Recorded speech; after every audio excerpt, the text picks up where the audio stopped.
Shadows of the Past by Anthony Darder, Chapter 1. The grease on the flat top at the diner had a steady, comforting hiss that cut clean through the morning chatter of working men. It was a beautiful, dry Los Angeles morning, the kind where the sun was already baking the concrete outside and the sky was a hard, pale blue. The coastal humidity was non-existent, which meant Joe Russo's right thigh, the one that took a bad piece of lead during that rail yard shootout a while back, wasn't giving him a lick of trouble.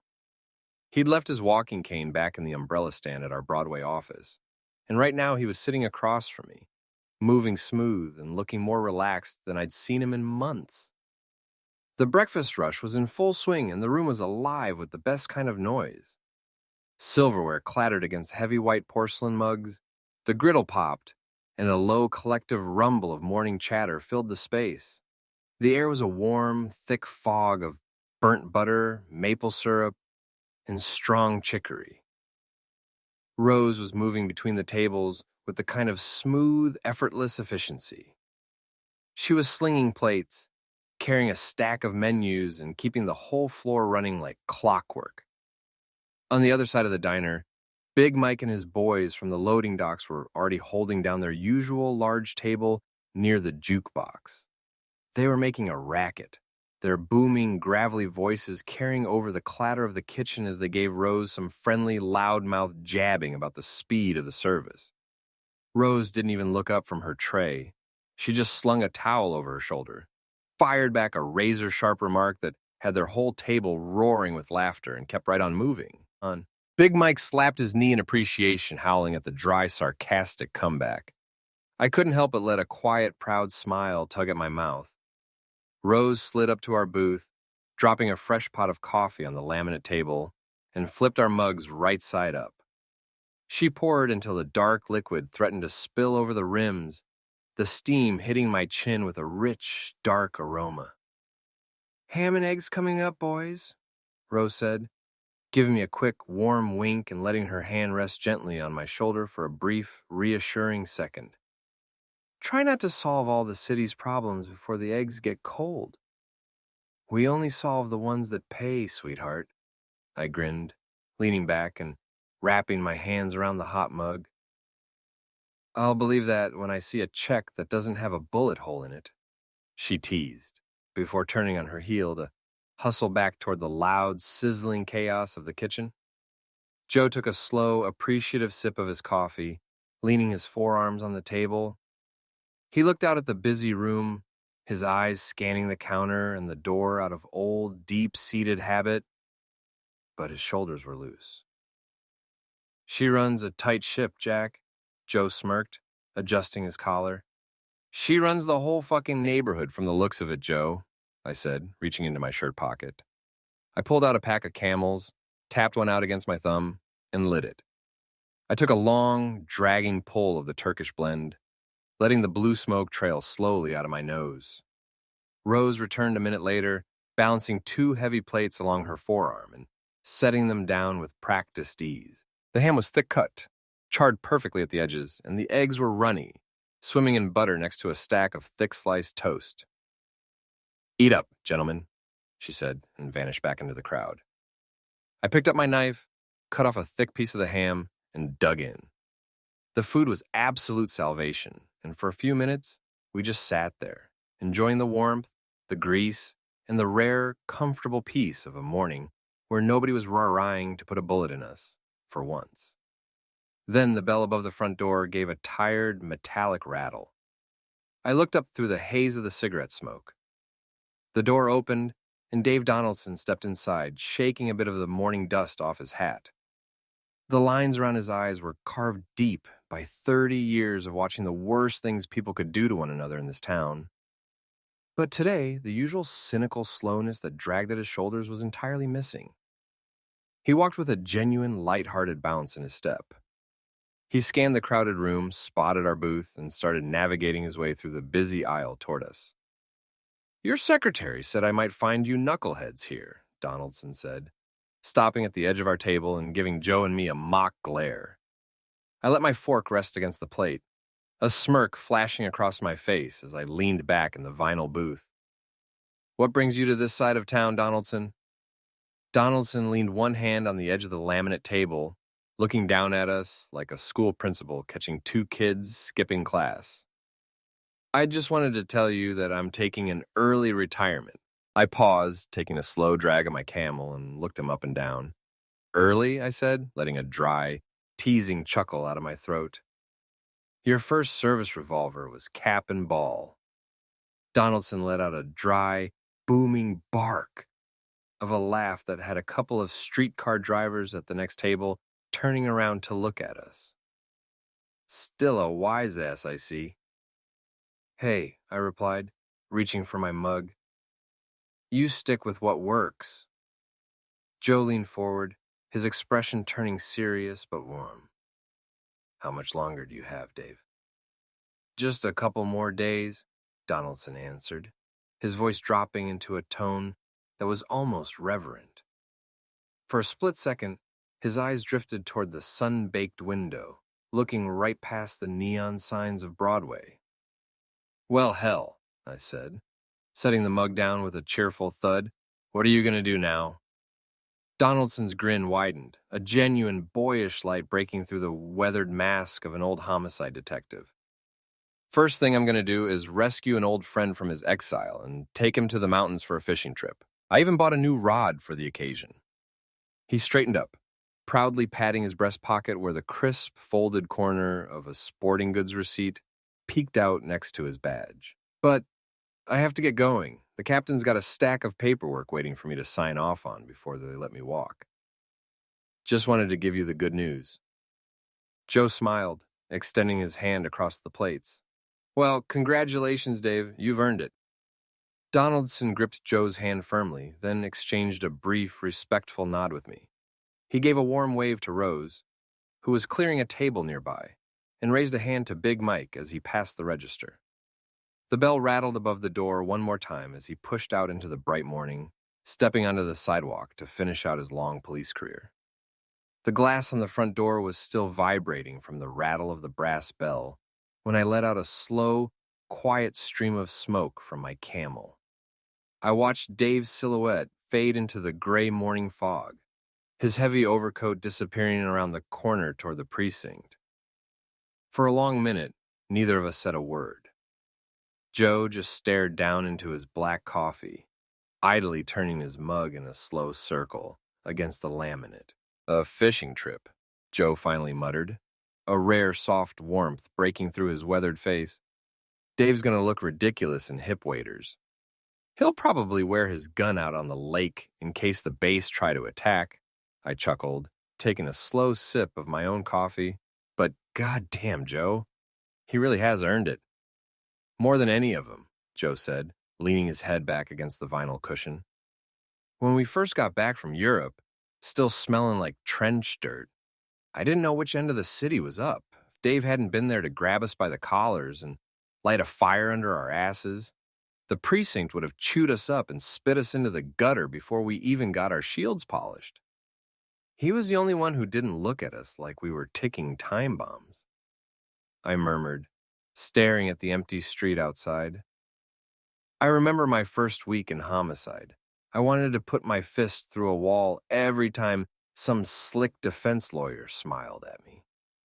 Dave just sat me down, dumped a splash of cheap rye into my coffee, and told me that if I was going to be a cop in this town, I'd better learn to let the cold air in.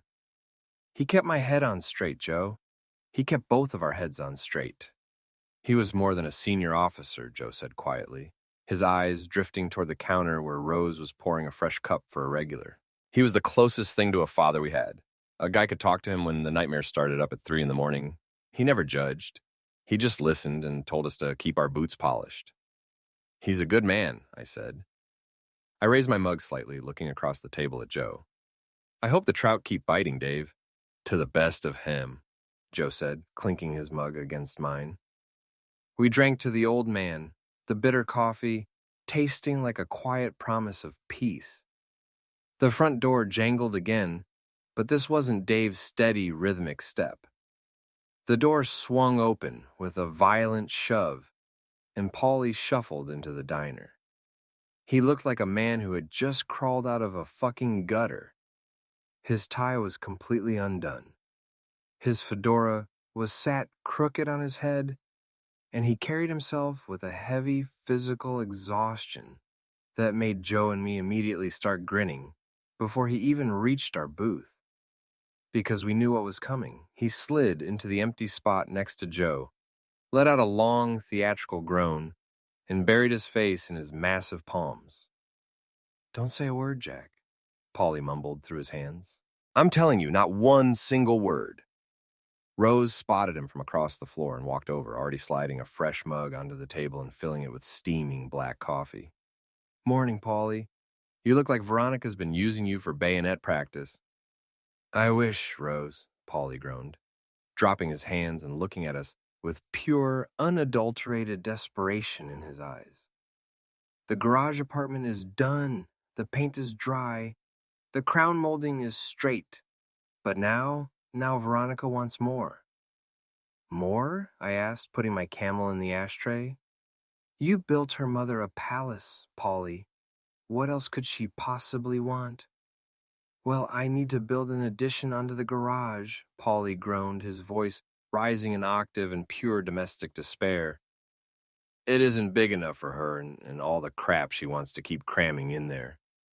I'm telling you, fellas, be thankful you don't have a mother-in-law like mine. She's got 3 trunks of old Sears catalogs, 4 crates of chipped porcelain teacups, and a wardrobe of heavy winter coats she hasn't worn since the Depression. She's turning my garage into a warehouse for junk." The table erupted. Joe nearly choked on his coffee, coughing into his hand while I just shook my head, laughing so hard my ribs started to ache. Paulie just sat there, looking thoroughly defeated by his own misfortune, which only made us laugh louder.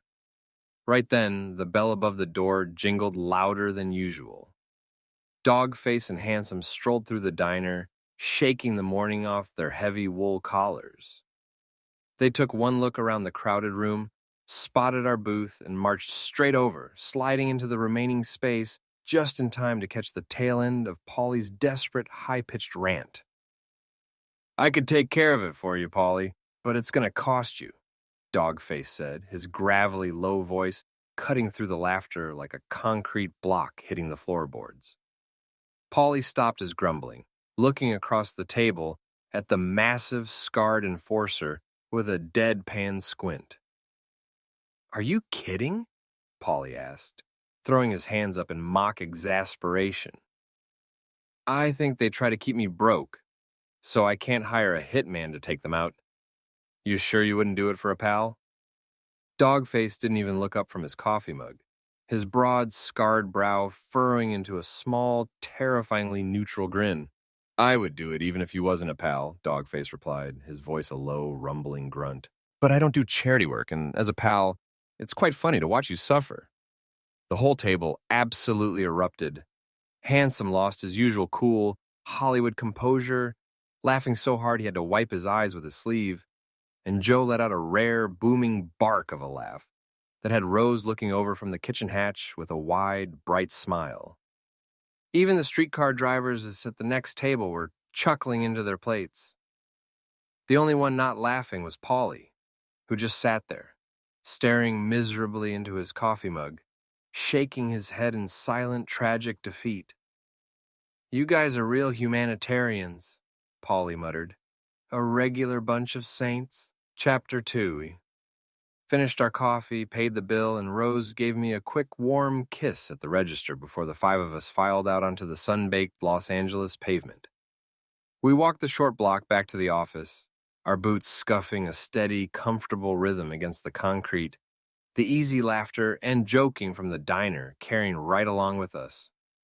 When we pushed open the heavy glass doors of the agency, the office smelled clean, a sharp mix of lemon polish and the warm draft coming through the open window.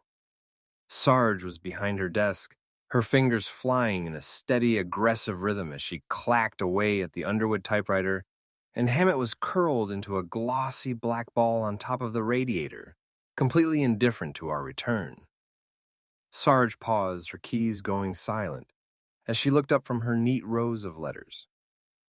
There was an older gentleman asking about you earlier, Sarge said, her voice steady and professional. Just after you went down to the diner. He left this. She reached into her desk drawer and slid a framed photograph across the dark, polished wood of her desk. I walked over and picked it up. Joe leaned over my shoulder, and Paulie, dog-faced and handsome, lingered by the hat rack. The loose humor from the diner quieted by the sudden shift in the room's energy. The photograph was an old, slightly faded black and white print in a simple, dark wood frame. It was a picture of Joe and me in crisp, stiff, brand new LAPD uniforms. We were standing on either side of Dave Donaldson, who had his arms slung heavy over our shoulders. Donaldson was wearing a younger version of his wry grin, his hat tilted just right, and Joe and I were grinning wide, our faces clean, unlined, and completely untouched by the shadows that would soon fall upon us. Sarge looked at the glass, her blue eyes softening just a fraction. You both look like kids here. Joe let out a dry, quiet chuckle from behind me. We practically were. I traced a thumb along the edge of the wood frame, the memory of those early days hitting me with a sudden, unexpected warmth. That was 1938, I murmured, reaching into my pocket for a Camel and striking a match on my thumb. Right after we graduated the academy, we were green as all hell, Sarge, full of life, full of a clean-nosed promise. We actually believed the badge meant that we were going to save the entire city of Los Angeles, one neighborhood at a time. I lit the cigarette, watching the smoke drift up toward the ceiling. We were like Hughes used to be, Joe said, leaning his shoulder against the filing cabinet. We had the uniform, we had the shiny stars, and we had the whole world in front of us. Then the war came, I said quietly, looking at the young, unbothered kid staring back at me from the old picture. The war came, so we enlisted and we traded the blue wool for olive drab. We spent our time cleaning up bunkers in Europe, freezing in the mud of Bastogne, watching some of the boys we'd gone through the academy with get torn to pieces. The room went completely quiet, the steady clacking of the typewriter forgotten. When the guns finally went silent and we came back to our old jobs on the force, the uniform didn't fit the same way anymore. I continued, taking a long drag of the Camel. The war changed us, especially me. My fuse got a hell of a lot shorter, Sarge. I was quicker to anger, just waiting for the pressure to crack me. And it did, Joe said softly, his eyes meeting mine. The day Jack walked into that kitchen and met the father who had beaten his 6-year-old son to death. The bastard made some stupid, tough guy, smart-ass remark, and Jack didn't reach for his handcuffs. He just hit him. I stuck it out as long as I could, Joe muttered, his jaw tightening. But after that serial killer mess on the MGM lot, I realized the department was dead. I threw my own star on the chief's desk, and we hung our own shingle here. I set the framed photograph down on Sarge's desk, right next to her shorthand pad. But through all of it, I said, looking straight at her, Dave Donaldson was the only thing keeping us from sliding entirely into the dark. He took us under his wing when we were rookies. He was more than a senior officer, Sarge. He was a mentor, an almost father-like presence. When the nightmare started up at 3 a.m, Dave was the guy who would listen, pour you a drink, and talk you down from the ledge. Sarge sat perfectly still, her hands resting on the home row of her keys. She didn't offer her usual administrative cynicism, and she didn't roll her eyes. She just looked at the faded black and white picture, then up at me, her sharp blue eyes carrying a deep, quiet understanding. For the first time, she saw the raw, jagged scars beneath the tough exterior of the agency. The rest of the day went like any typical day at the office. Or at least the kind of day we pretended was typical. The Broadway workspace was quiet, filled with the ordinary, slow-burning rhythms of a small-time agency. Sarge's Underwood typewriter clacked in steady, predictable intervals, while Paulie occupied his usual spot on the leather couch, launching into another long, dramatic complaint about Veronica and the garage. But the easy, lighthearted humor we had carried back from the diner didn't quite stick to the walls. Beneath the banter, Joe and I remained quieter than usual. The faded photograph sitting on Sarge's desk, had opened a floodgate of memories we usually kept locked behind iron doors. Some of them were good. The clean, naive laughter of two rookies who still believed the city could be saved. But most of them were bad, stained with the gray, freezing mud of Bastonia and the chemical stench of cordite. We didn't regret our time in the military. It had been a call of duty. We answered because we felt that we had to, but as I looked at Joe, sitting silently at his desk, his hand resting idly on his thigh, I knew we were both thinking about the same thing. We had been lucky enough to return home alive, but we both knew the boys we used to be, the ones full of life, promise, and clean-nosed hope, had died somewhere in the snow of the Ardennes. We had left those boys behind in the graves of our friends, bringing only the cold, hardened survivors back to the pavement of Los Angeles. Sarge understood that kind of silence all too well. She didn't ask us what we were staring at, and she didn't roll her eyes when the office went quiet. The war had changed her too. During her years managing motor pools under the constant, terrifying whistle of incoming mortar fire. She simply kept her head down, her fingers moving across the home keys of her Underwood, providing a steady, comforting anchor that kept the ghosts at bay. The sun began to dip below the L.A. basin, casting long, dusty amber bars through the Venetian blinds, turning the office into a room of deep shadows. The neon signs along Broadway were just beginning to blink awake, bleeding a faint, wet red into the rising evening fog. That was when the telephone on Sarge's desk ringed, its sharp, metallic bell shattering the silence of the office. Sarge answered it on the first ring, her voice crisp and professional. "Morgan and Russo Detective Agency." She listened to the voice on the other end for a long moment, her expression shifting from casual boredom to a sharp, professional focus. The typing stopped. The keys went silent. She looked up, her blue eyes locking onto Joe through his open office door. "Joe, it's Chief Parker. He wants to speak with you." Joe reached for the heavy black receiver on his desk, his face tight as he pulled the handset to his ear. "Russo," he grunted. I stood by the window, my back to the room, watching the headlights of the yellow cabs crawl through the mist below. Hammett had hopped onto my desk, his sleek black fur warm against my hand as I slowly stroked him behind the ears, listening to the steady rhythm of his purrs. Through the glass, Joe's side of the conversation was completely silent. He didn't say a word, he didn't grunt. He just held the receiver to his ear, his entire body freezing into a rigid, terrifying stillness. Down the wire, Parker's voice was flat, carrying the cold, institutional weight of a precinct chief who had seen too much blood. He told Joe that there had been a bank robbery in progress downtown.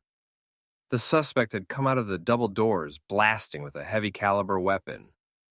3 officers had been hit in the crossfire. Dave Donaldson was one of them.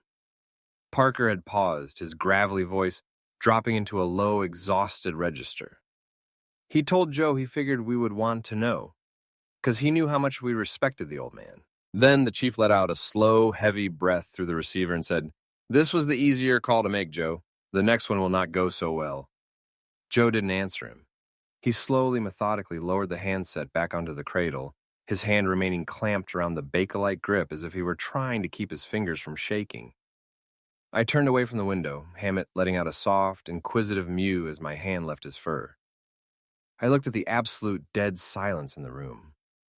"What is it, Joe?" I asked, my voice carrying a light, easy shrug to break the tension. "What did Dave want? Is he looking for a job already in case the retirement gets too boring? Tell him we'll hire him on the spot. We can always use another knucklehead." Joe slowly raised his head. His face was the color of a wet sidewalk, his eyes completely vacant, stripped of every ounce of the warmth we had shared at the diner. "No, Jack," Joe said, his voice flat, hollow, and sounding like it had been dragged through a gravel pit. "That was Parker. There was a bank robbery downtown. Donaldson responded to it. The guy came out shooting, and Dave didn't make it." Chapter 3. The words didn't make sense. They just hung in the stale, warm air of the office, cold and heavy as lead. For a long, agonizing second, the hum of the ceiling fan was the only sound left in the world. I stared at Joe, waiting for the punchline, waiting for him to tell me it was a sick joke. His eyes, usually so sharp and analytical, were completely vacant, stripped of every ounce of the warmth we had shared over the ham and eggs this morning. Then, the reality of it hit me like a physical blow. The warmth in my chest from the diner, the memory of Dave's boyish, proud grin as he patted his pocket, the quiet promise of a peaceful mountain lake. It was all violently ripped away, replaced by a sudden, blinding rush of white-hot fury. My blood turned to pure lava. The old, short fuse, the raw, volatile rage that I had been trying to keep locked away, snapped completely. The room went entirely red. My heart hammered against my ribs like a trapped beast, and the pressure behind my ears was so loud it sounded like a locomotive throwing steam. "I'm going to fucking kill him," I whispered. My voice didn't sound like mine. It was a flat, dead, animal growl that came straight from the gut. I spun around, my boots slamming against the floorboards as I lunged for my heavy overcoat on the brass rack. My hand was already diving beneath my suit jacket, my fingers clawing for the cold, cross-hatched steel grip of my heavy automatic. I didn't care about Chief Parker, I didn't care about the LAPD, and I didn't care about a fucking cell in San Quentin. I was gonna walk out that door, tear my way through the Los Angeles pavement, and kick in the door of every lowlife stoolie and grifter in the city until I had a name. And then I was gonna paint the fucking walls with his blood. I reached for the door handle, but before my fingers could touch the brass, a heavy, unyielding hand clamped onto my forearm like a steel vise. It was Joe. He didn't have his cane, and I could see the sharp, agonizing pain that crossed his face, but he didn't let go. His fingers dug into my arm, his massive frame completely blocking the threshold. "Jack, stop," Joe commanded. His voice wasn't loud, but it carried the quiet, freezing discipline of the trenches. "Think for a second. Just think." "Get your fucking hands off me, Joe," I growled, my body vibrating with a terrifying, wild energy, my knuckles turning white around the grip of the... He was days away from retirement. Days! He survived 30 years of this rotten fucking town, and some piece of shit put him on the pavement because he wanted a fast getaway. I am not sitting here. "If you walk out that door with your iron out, you're a target," Joe snapped back, his eyes locking onto mine with an icy, absolute focus. "Parker's uniforms are already swarming the block. The precinct is in a blind panic. If you go out there like a mad dog kicking in doors, you'll get yourself thrown into a cell before you can even get a name. You'll get in the way of the cops who actually want to find him, or you'll get yourself killed." He stepped closer, his chest pressing against mine, his grip on my arm tightening until the bone ached. "Dave wouldn't want you going out like this, Jack. You know how he was. He kept his head on straight. We do this, but we do it our way. We play it smart, and we find the bastard before the department bogs the whole thing down in red tape. But we do it together." I stared at him through the haze of my own rage, my breath coming in ragged, shallow gasps. Across the room, the clacking of the Underwood typewriter had stopped completely. Sarge was standing behind her desk. Her blue eyes were locked onto us, carrying a quiet, heavy understanding of the storm that had just broken. I looked back at Joe. He was my brother in arms and kept me from completely losing my mind 100 times before.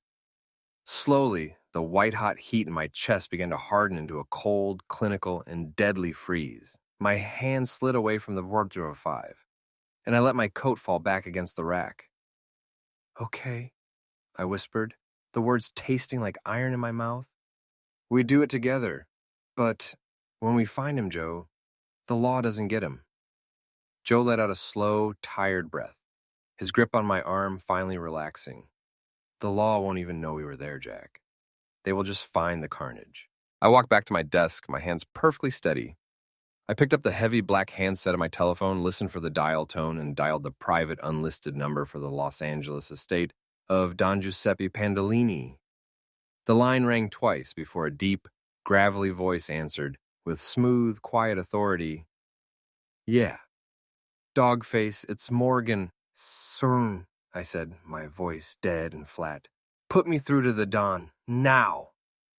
There was a brief, metallic pause on the wire, the sound of the receiver being handed over, and then the calm, raspy whisper of Don Pandolini came through. "Jack," Pandolini said, his tone carrying that cold, polite warmth that always made the hairs on the back of my neck stand up. "I trust your partners are well." "We're alive, Don Pandolini," I said, leaning my elbow against the desk. "But Dave Donaldson isn't. He was shot in the chest during a bank heist downtown earlier tonight. He died on the street." The line went completely quiet for 3 long seconds. Through the earpiece, the only sound was the distant rhythmic ticking of a grandfather clock in the Don's study. While Pandolini was on the opposite side of the law from Donaldson, he was an old-world man who respected boundaries, respect, and the few honest cops who played by a code. Donaldson was one of those men. "Dave Donaldson," Pandolini murmured, his raspy voice dropping into a cold, dangerous register. "He was an honorable adversary, Jack. He kept his word when he gave it. It is a sickness that a man like that is taken out by a common thief. What is it you need?" "I need to know if anyone in your network has heard whispers about a crew planning a bank job downtown today," I said, my fingers tightening around the Bakelite handset. "I want to know who is fencing the take, who bought the weapons, or if some out-of-towners are running wild in our backyard again." Pandolini let out a slow, heavy breath. "I will put every eye and ear I have in this city on the lookout, Jack.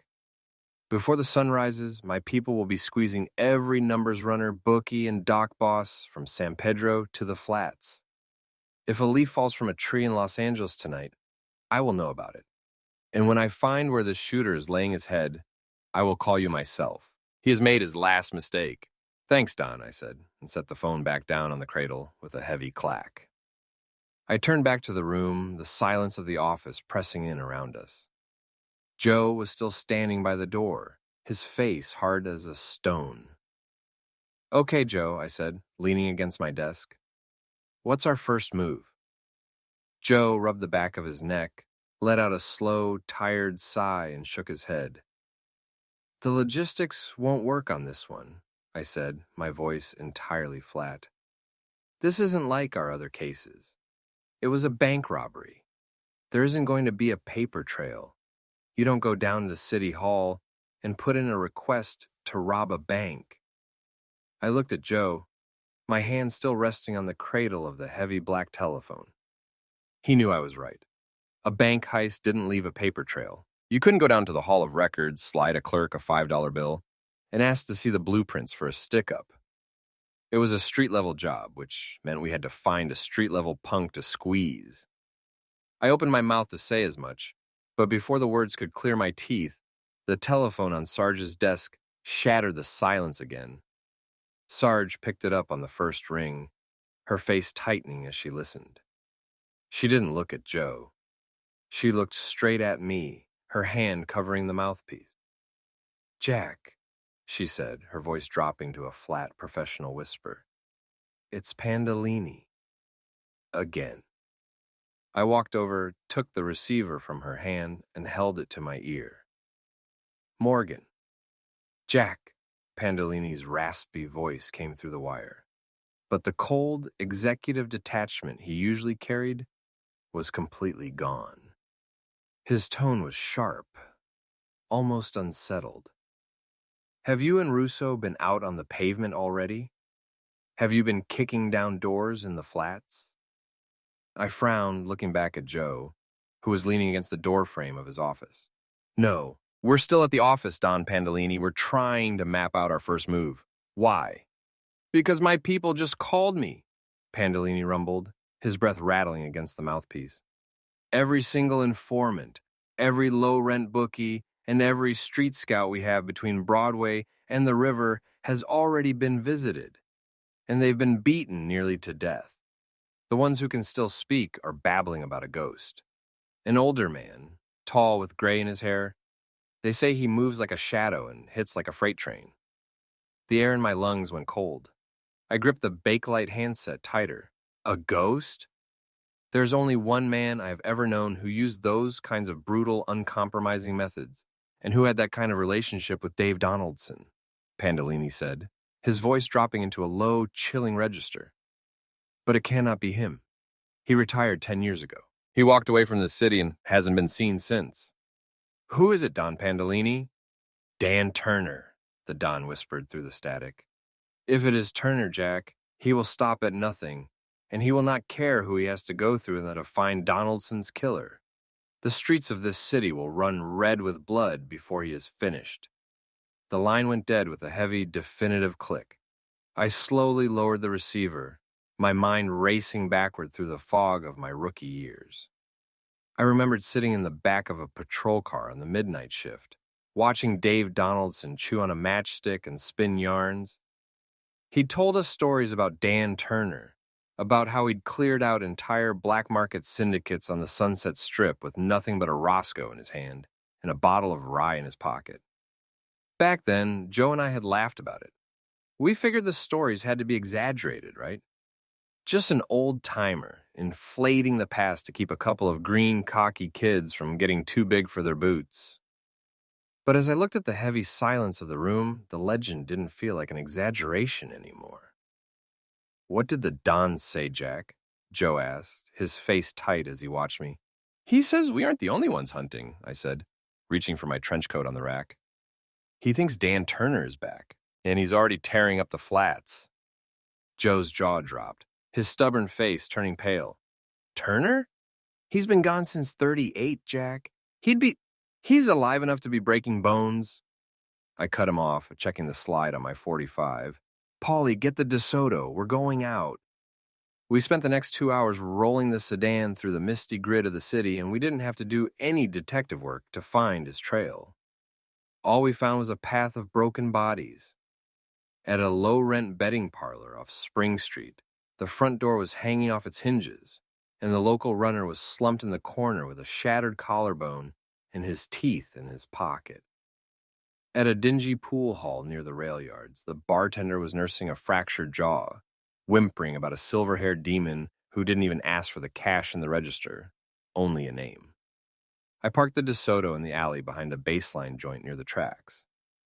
I stepped out into the damp, cool air, looking down at a bruised grifter groaning in the mud of the gutter. I shook my head, pulling a Camel from my pocket and striking a match. If it is Turner, I muttered as the smoke drifted up into the gray morning mist. The old bastard still gets around pretty damn good, Chapter 4. We pulled up to the baseline joint on Santa Monica. The green neon from the front of the building cast long, broken ribs across the wet brick walls of the corridor. I looked back at Paulie in the rearview mirror. Paulie, stay with the car. Keep an eye on the rusted fire escape out back. If anyone tries to slide out the side doors, you put a hole in them first and ask for their name later. You got it, Jack, Paulie muttered. His hand already slipped deep inside his heavy coat. Just try not to make me wait out here in the wet all night. Joe, you're with me, I said, checking the slide on my 45. Watch the corners. Joe didn't say a word. He just gave a tight, hard nod, adjusting his hat to keep the drizzle off his face. He didn't bring his walking cane, but the stiffness in his thigh as he slid out of the passenger seat told me the damp air was already starting to get to him. He ignored the pain, keeping his hand flat inside his overcoat pocket where his snub-nosed Smith & Wesson sat. The side door of the baseline joint was already standing ajar, the lock sheared clean off. Inside, the narrow hallway smelled of stale draft beer, damp plaster, and cheap cigars. It was dead quiet except for a heavy, rhythmic thudding sound coming from the back room. Thud, thud. It was the unmistakable wet sound of raw meat being punched, hard. I moved fast, my boots falling silent on the dirty linoleum, the heavy, clearing leather, before I even reached the inner door. Joe followed half a step behind, his shoulder ready to cover my blind spot. We reached the entrance of the back room. The door had been kicked clean off its hinges, splintered pine littering the floorboards.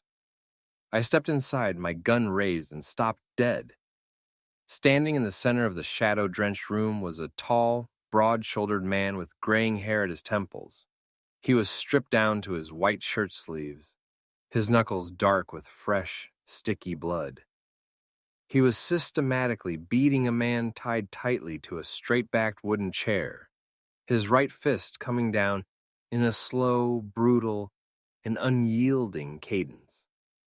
The man in the chair was already limp, his head lolling to the side like a broken doll. At the sound of my boot heel scraping the floorboards, the older man didn't just turn, he exploded. In a fraction of a second, his body whipped around, his hand diving into his pocket and coming out with a short-barreled snub-nosed. The black void of the barrel was pointed dead center between my eyes before I could even blink. I didn't flinch and my hand didn't shake. My .45 was already leveled straight at his chest, the hammer cocked back with a sharp, heavy click that filled the small, quiet room. We stood there, frozen in a silent Mexican standoff. The tension in the room coiled so tight it felt like the plaster was going to crack. He had the cold, dead-eyed look of a 1930s street fighter who had survived every gutter war in the city. And I had the raw, battle-hardened steel of Bastonia. Neither of us made a move. "You're Morgan," he said. His voice was a low, gravelly rasp, completely steady. He didn't lower his gun. "And you're Turner," I replied, keeping my eyes locked on his. "Dave told us you were retired." "I was," Turner said, his jaw tightening, "until some bastard put him on the pavement." Slowly, by some unwritten code of the streets, we both lowered our weapons. I let the hammer down on the fey, but the adrenaline was still hot and buzzing behind my ears. I stepped past him, my shoes scuffing the sawdust on the floor, and reached down to press 2 fingers against the side of the grifter's neck.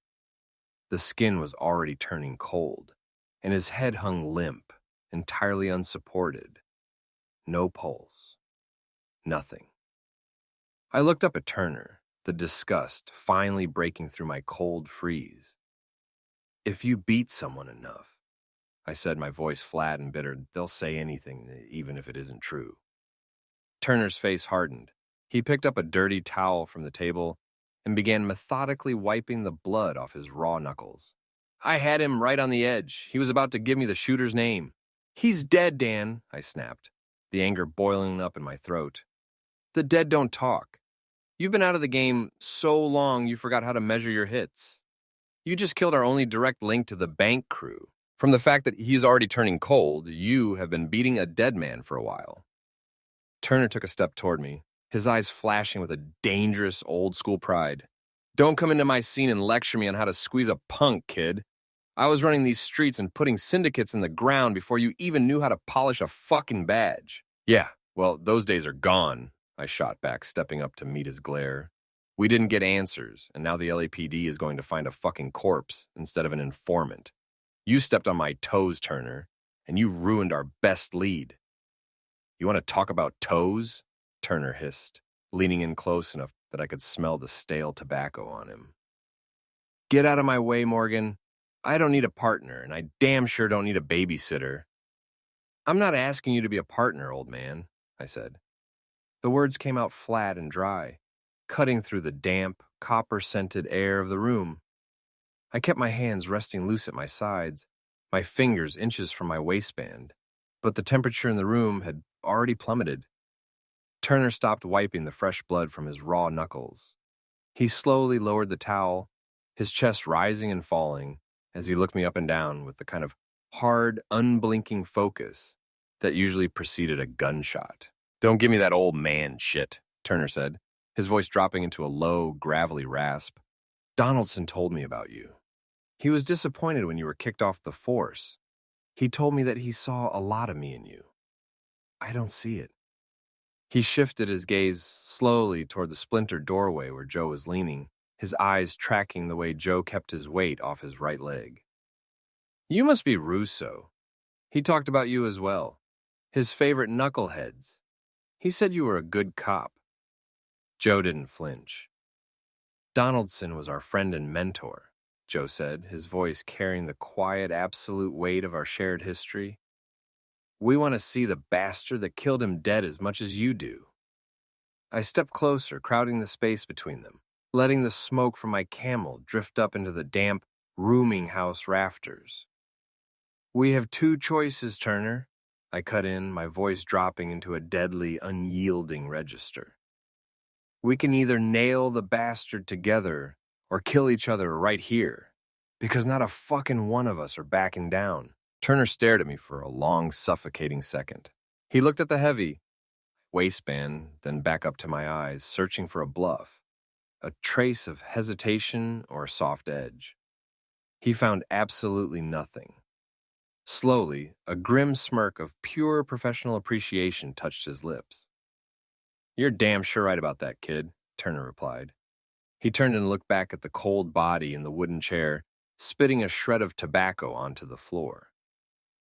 "You got any leads, Morgan? Because my street map has a lot of blank spaces lately." "I know a guy," I said, buttoning my trench coat and pulling my hat low. "Lives down by the industrial tracks. Goes by Ed Hockley. He's a low-life grifter who keeps his ear to the dirt for any out-of-town talent or quick scores. If someone brought a heavy-caliber Roscoe into the city for a bank job, Ed's seen the shadow of it." The drive down toward the tracks was fast and silent, the DeSoto's tires cutting wet tracks through the rising evening mist. We pulled up near a decaying, corrugated iron warehouse, the smell of sulfur and wet soot heavy in the air. I killed the ignition and reached for the door handle. I was just turning to tell Paulie to keep an eye on the street, but I didn't even get the words out before Turner was already out of the passenger seat. His heavy boots pounded across the gravel, and before I could even clear my door, he brought his boot heel hard against the wooden frame of Hockley's door. The wood fucking exploded. "Jesus Christ, Dan," I muttered, sprinting after him into the dim, stale-smelling room, Joe right on my heels. Inside, Ed Hockley was scrambling out of a cot, his face pale with terror. Before Turner could launch his right hook, I stepped directly between them, my shoulder crowding the old detective out of the play. "I'll handle this one, Dan," I said, my voice flat and dead. Turner looked at me, his jaw tightening, his gray eyes flashing with a mix of irritation and mockery. "What are you going to do, Morgan? Are you going to hit him with a powder puff?" "I'm not going to hit him at all," I said, reaching into my waistband. "This is way more fun." Turner's brow furrowed, his expression thoroughly confused. "More fun than beating a punk?" I didn't answer him. "Joe, Paulie, tie him to the chair," I ordered. Joe and Paulie moved quickly, grabbing Hockley by his greasy suspenders and forcing him down into a straight-backed wooden chair, binding his wrists to the iron slats with a length of rope they snatched from the corner. I dragged a small, rickety wooden table into the center of the room, positioned it directly between Ed and me, and pulled up a chair. I sat down, leaning my elbows on the scarred wood. Hockley was trembling, looking at Joe's size and Turner's raw, bloody knuckles, but his mouth was still stubborn. I reached into my trousers and pulled out my backup piece, a short-barreled Colt Detective Special revolver. Slowly, deliberately, I slid the cylinder latch back. I tipped the gun, letting the 6 heavy brass rounds clink loudly against the wooden table. They rolled in small, lazy swirls, reflecting the yellow light of the bare bulb overhead. I picked up one single cartridge, slid it back into the steel chamber, and gave the cylinder a long, brutal spin. I snapped it shut with a sharp, heavy clack, raised the barrel, and pointed it dead center between Ed Hockley's eyes. I pulled back the hammer. Click. "Who did the bank job?" I asked, my voice completely devoid of any human warmth. Hockley stared at the black void of the barrel, his chest heaving, but he tried to play the tough guy. "Fuck you, Morgan. I have nothing to say." I squeezed the trigger. Snap! The empty chamber hit the firing pin. Hockley flinched so hard his chair legs scraped against the floorboards, but he clamped his teeth shut, trying to hold his armor together. I didn't blink. I didn't raise my voice. I just pulled the hammer back again. Click. "I'm not going to ask you twice, Ed." Snap. The second empty click seemed to suck the air right out of the room. Sweat was starting to bead thick and greasy across Hockley's forehead, running down into his eyes. I cocked it a third time. Click, talk, snap. By the fourth pull, the mathematics of survival were collapsing. Ed knew the cylinder was turning, and the odds were 50-50 that the next chamber held the lead. He looked into my eyes, searching desperately for a bluff, a tell, a sign of hesitation. He found absolutely nothing. He realized with a terrifying, primitive certainty that I didn't care if the gun went off. He was looking at a man who was entirely ready to paint the wall behind him. "Wait! Stop!" Hockley shrieked, his voice cracking into a high-pitched, desperate sob as his knuckles went white against the chair. "It was 3 guys over in Gower Gulch. They were bragging about it. I don't know their names. I heard they left town, but they'll be back tomorrow night. I swear to God, that's all I know." I stared at him through the smoke of my Camel. My hand didn't shake. Slowly, deliberately, I pulled the hammer back a 5th time. Click. "Jack, don't..." darted from the corner. I squeezed the trigger. Snap. Hockley let out a ragged, strangled gasp, his head falling forward as his entire body went limp with relief, his chest heaving as if he had just run a mile. I slowly lowered the gun, sliding it back into my waistband.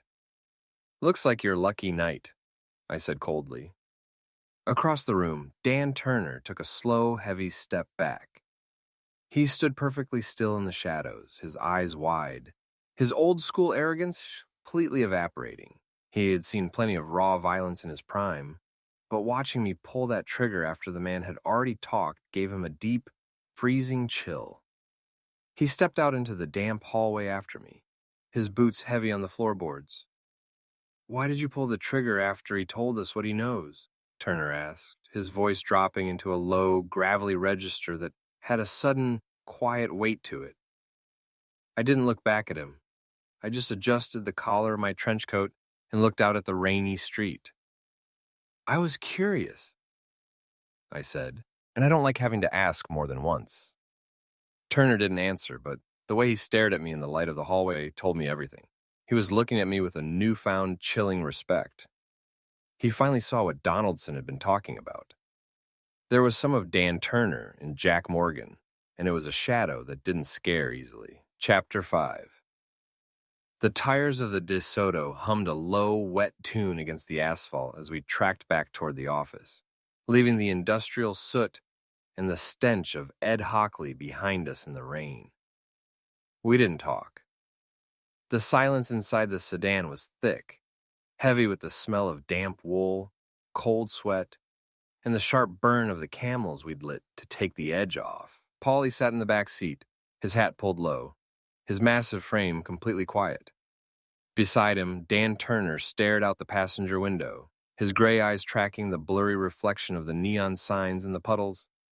He looked like a man who was still trying to calculate the math of what had just happened in that rooming house, realizing that the younger detective sitting behind the wheel was every bit as cold, dangerous, and unyielding as the shadows he'd spent a lifetime fighting. By the time I pulled the car into the alley behind the office, the rain had settled into a steady gray drizzle. We climbed the wooden stairs in a single, quiet file, our boots scuffing a heavy, exhausted rhythm against the steps. When I pushed open the glass door of the agency, the transition from the wet, brutal reality of the streets to the quiet order of our workspace was almost jarring. Sarge was behind her desk. She didn't look up immediately, but she went completely silent the second the latch clicked shut behind us. On top of the radiator, Hammett opened one green eye, gave the room a cool, aristocratic look of complete indifference, and went right back to sleep.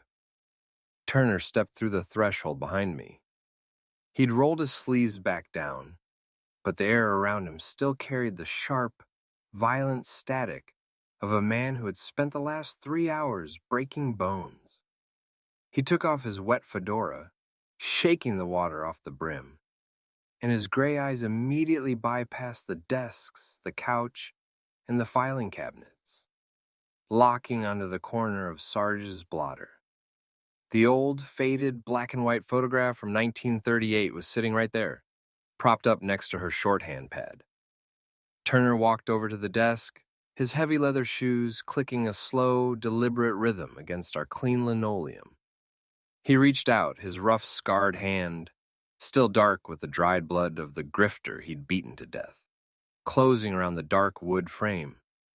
He picked it up with a surprising, quiet care, his eyes staring down at the image of Dave Donaldson's arm, wrapped heavy over two young, grinning rookies who still believed the badge meant they were going to save the world. "You both had your teeth back then," Turner muttered, his voice a low, gravelly rasp that carried zero fear. "We had the whole world in front of us, Dan," Joe said softly. He had slouched back into his swivel chair, his hand instinctively rubbing at the persistent, dull ache in his bad thigh. But the hard, cynical lines of his face had softened. I walked behind my desk, reached into the bottom drawer, and pulled out an unopened bottle of bonded rye whiskey that I had been saving for a special occasion. I could never have imagined this would be that occasion. I set 5 heavy glass tumblers onto the wood with a quiet, solid clink. "We need a drink," I said simply. I poured the amber liquid high, the sharp burn of the rye, instantly cutting through the stale smell of rain and cordite in our clothes. I handed a glass to Joe, one to Paulie, who had quietly taken his usual spot on the leather couch, and pushed one towards Sarge. Sarge paused, her sharp blue eyes looking from the glass to the old photograph, and finally back to me. She knew what we had lost, and she knew the storm that was currently building on the pavement outside. She stood up, her spine a straight line, and took the glass with a quiet, knowing nod. I handed the last tumbler to Turner. He took it, his eyes never leaving the young, smirking face of Dave Donaldson staring up at him from the frame. I raised my glass. "To Dave, to the best of 'em," Joe echoed. We drank it straight. It burned all the way down, hot and clean, taking the edge off the fury that had been shaking my ribs since the phone first rang. Turner knocked his back in one easy practice motion, his hand perfectly steady, not even blinking as the alcohol hit his throat. He set his empty glass down on Sarge's desk, but he didn't reach for his coat, and he didn't make another move toward the door. The frantic, unyielding chaos of his street-level hunt seemed to stall, caught by the quiet, heavy stillness of the room. Turner looked around the office. He looked at Sarge, who was quietly wiping a stray drop of rye from her desk, her eyes carrying a deep, protective understanding. He looked at Paulie, who had stretched his thick legs out on the couch and was letting out a soft, tired sigh, completely at ease in the company of the men he'd fought beside. He looked at Joe, who was quietly offering a piece of his lunch sandwich to Hammett, the big cat purring like a motor as his tail wrapped around the leg of the desk. There was a whole world in this small room, a clean, uncorrupted pocket of warmth and absolute ride-or-die loyalty that the street outside couldn't touch. For 10 years, Turner had lived in a silent, empty room in exile, carrying his grudges and his memories completely alone. He had always believed a detective had to be a lone wolf to survive. But as he stood there, watching the easy, unspoken synchronization of my crew, the realization seemed to hit him like a physical blow. He saw why Dave Donaldson had talked about us with such pride. He saw that I had the exact same violent, dangerous streak that he did. But somehow I hadn't ended up a bitter, hollow ghost because I had a team that kept me anchored to my own humanity. "Donaldson was right," Turner said, his voice dropping into a quiet, heavy register that carried none of his earlier mockery. "He told me you two knuckleheads were different. Said you were the kind of partners a man could actually trust in a dark alley." "We're a family, Dan," Joe said, taking a slow sip of his drink and looking up. "We look after our own." "Yeah," Turner murmured, his gray eyes looking at the framed picture one last time before he set it down. "I can see that." Not much sleep came that night, especially since I ended up sleeping flat across my own mahogany desk, my head resting on my folded arms while the stale, sour scent of rye and gun oil hung heavy in the air. The only thing that kept the early morning chill of the office from completely freezing my skull was Hammett. He had crawled up onto my neck sometime around 3 in the morning, draping his 14 pounds of warm fur across my shoulders like a thick purring scarf. The steady, rhythmic motor of his purr vibrated right through my collarbone, a quiet, unbothered anchor in a room full of ghosts. When the first pale, gray light of dawn finally began to cut through the Venetian blinds, turning the office into a room of cold, leaden shapes, I pulled myself upright. Joe was already awake at his desk, his face tight as he rubbed at the stiffness in his bad thigh, and Polly was letting out a long, wheezing snore from the leather couch. Dan Turner sat in the armchair near the door, his wet overcoat draped over the radiator, his fedora pulled low. But the gray eyes beneath the brim were wide awake, sharp, and watching the frosted glass. Nobody had to say it. We were all running on fumes and empty pockets. You can't hunt down a bastard on an empty stomach. We gathered our hats, left Sarge to the ledgers, and walked the short block down the street. The damp LA fog was still clinging to the Broadway asphalt, but the moment we pushed open the heavy glass door of the diner, the warmth of the kitchen hit us like a wall. The breakfast rush was already in full swing, clattering silverware, thudding ceramic mugs, and Big Mike and his boys from the loading docks holding down their usual large table near the jukebox. It was loud, comfortable, and completely normal. I hadn't seen Rose since the previous morning. The second we walked through the door, she was standing by the register. Her red hair was pinned back, and her eyes were bright. A copy of the morning paper was sitting flat on the counter beside her, the bold black ink of the headline about Dave Donaldson's death staring up at the ceiling. The moment she saw my face under the brim of my hat, she dropped her order pad, ran out from behind the counter, and wrapped her arms tightly around my neck. The smell of her lavender soap and the warmth of her chest against mine was a reminder there is still good in this world. "I'm so sorry about your friend, dear," she whispered, her voice trembling slightly as she held me. I held her close for a long second, letting the ice in my chest thaw just a fraction before I pulled back gently and kept my hands on her waist. I turned to the older man standing quietly behind Joe's shoulder. "Rose, I would like to introduce you to Mr. Dan Turner," I said. Turner removed his fedora, a rare, soft look of old-school respect touching his weathered face. He looked at her, then gave a polite, quiet nod. "You can cut the Mr. part. Just call me Dan," Turner said to Rose. We navigated the busy aisle and slid into our usual double-wide booth in the back. Every single one of us was feeling the heavy, throbbing after effects of the rye we'd poured last night. My head felt like it had been put through a hydraulic press. "We probably shouldn't have finished that bottle," I said with a slight dry chuckle, rubbing the bridge of my nose. "And we damn sure shouldn't have finished the second. Sometimes a good drunk is what it takes to ease the shadows of the past," Turner said. He sat back against the vinyl, his voice low and carrying the quiet, heavy gravity of a man who had spent a lifetime in the dark. "A good breakfast will have us feeling better, though," Joe grunted as he leaned his forearms on the table. "The coffee especially," I muttered, sliding my empty cup toward the edge of the table as Rose walked over with the glass carafe. The food was delivered a few minutes later, steaming plates of ham, golden eggs, and thick slices of buttered toast. Rose kept our mugs filled to the brim, her warm presence keeping the chill out of the booth. Turner sat back looking a bit uneasy. He'd spent 10 years alone in a self-imposed solitude, and you could tell the deep, unspoken bond of our group was something he didn't know how to navigate. But as the plates cleared and the coffee did its work, I watched the old detective's shoulders slowly relax. He even joined in the banter. Paulie, still looking half dead, took a slow bite of his toast and started grumbling about Veronica's latest plans for his garage. "I'm telling you, Dan," Paulie sighed, "if she makes me clear out my tackle box to make room for her mother's sewing machine, I'm sleeping in the fucking Plymouth. The Plymouth doesn't talk back." Turner let out a quiet, dry chuckle, a spark of his old, fast-talking wit catching in his eyes. In my day, Polly, we didn't sleep in the car. We just stayed at the office and told the wives we were chasing a hot set of fingerprints. It keeps the air clean. Polly stared at him, a sudden, deep respect in his face. See, Jack, the old school knew how to handle things.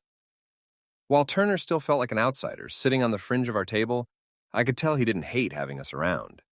I think for the first time in a decade, the shadow behind him looked a little lighter.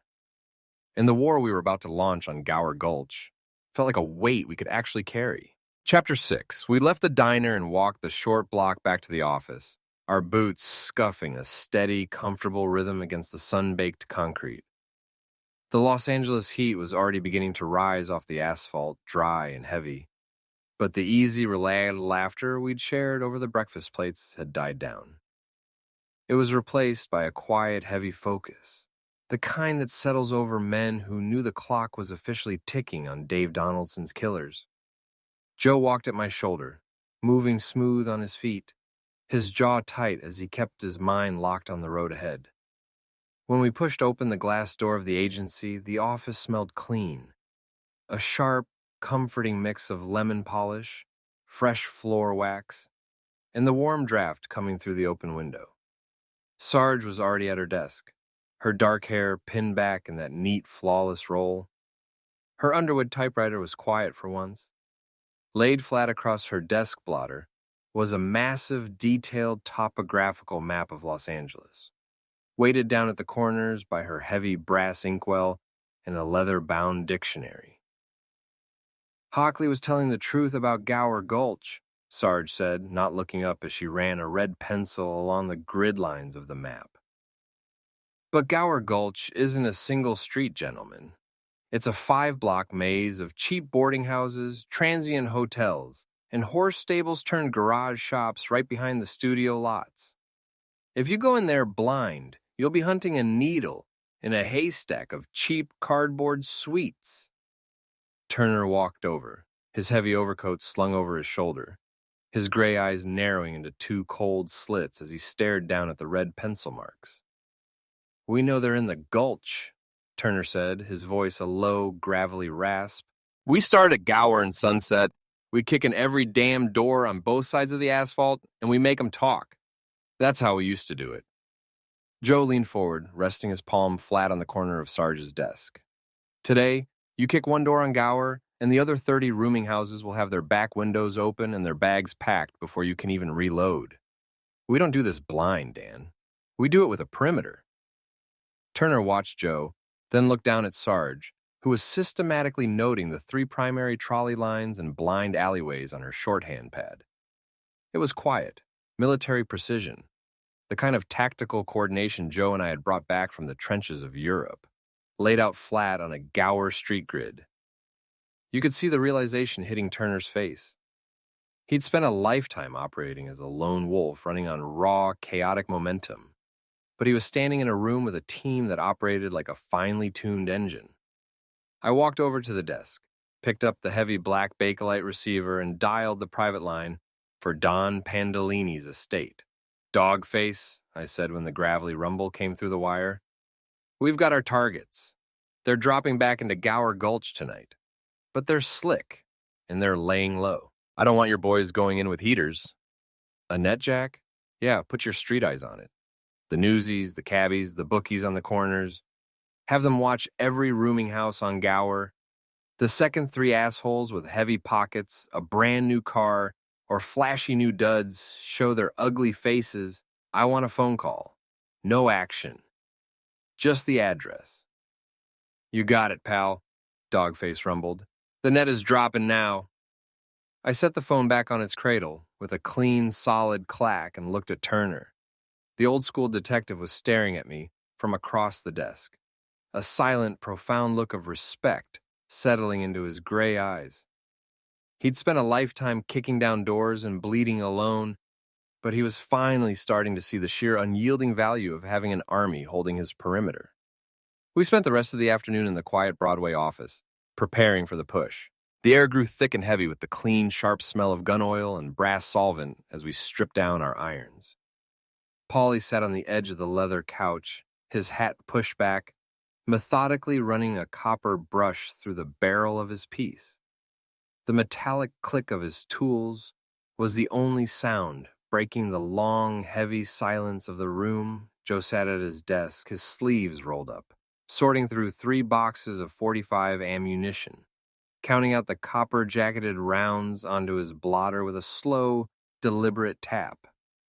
Beside him, Dan Turner sat on a wooden chair, his gray eyes watching the street through the blinds, his thumb slowly running over the knurled hammer of his short-barreled snub-nosed. He didn't say a word, but the last trace of the 10-year rust was completely gone from his posture. He looked like a well-oiled machine, waiting for the ignition switch to flip. I stood over Sarge's desk, looking down at the red pencil marks on her map of Gower Gulch. My hands were perfectly steady as I checked the spring on the spare magazine for my .45 automatic, sliding the steel home with a clean, heavy snap.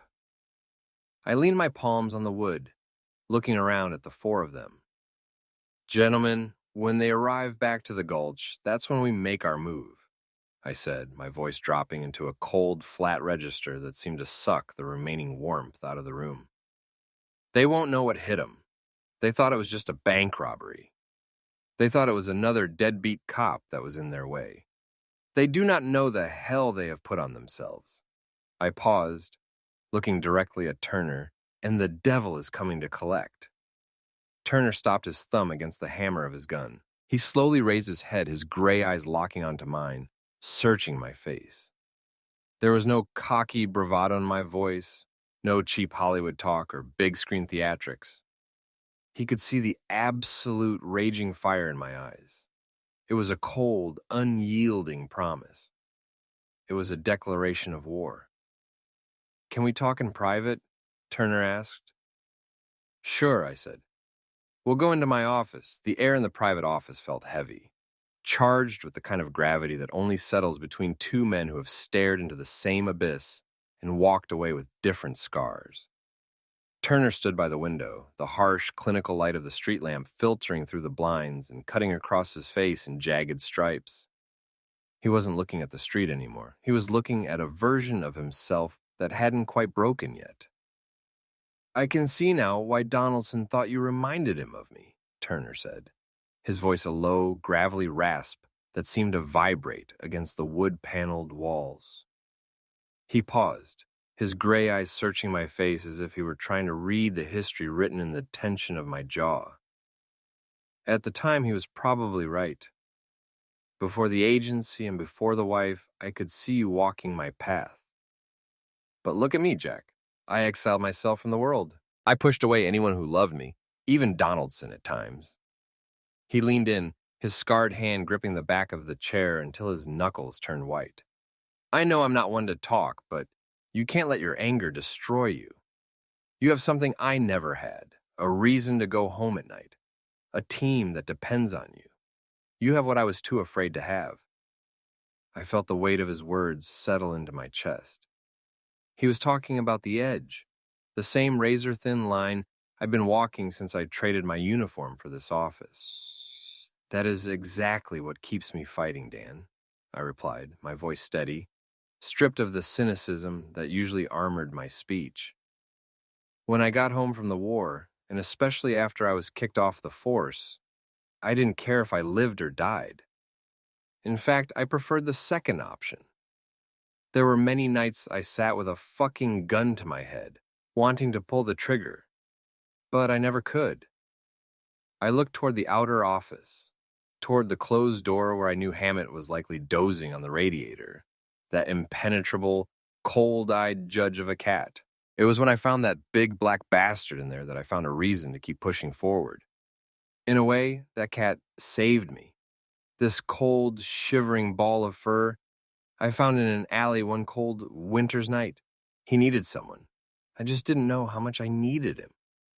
Turner went quiet, the hard, defensive lines of his face softening just a fraction, the ghost of a man who had spent a decade in the dark finally finding something to hold on to. "No matter the reason," he said softly, It's still a reason, Jack. It was a truce, not of words, but of shared history. A quiet, fleeting heartbeat of understanding before the chaos was set to resume. The room was still, the smell of dust and old paper hanging in the air, when the silence was finally shattered. The shrill, mechanical ring of the telephone on my desk cut through the dark. I picked it up on the first strike. I didn't say a word, just listened to the rasp of Dogface's voice on the other end. "They're home," Dogface said. I hung up, my hand hovering over the receiver for a split second before I looked at Turner.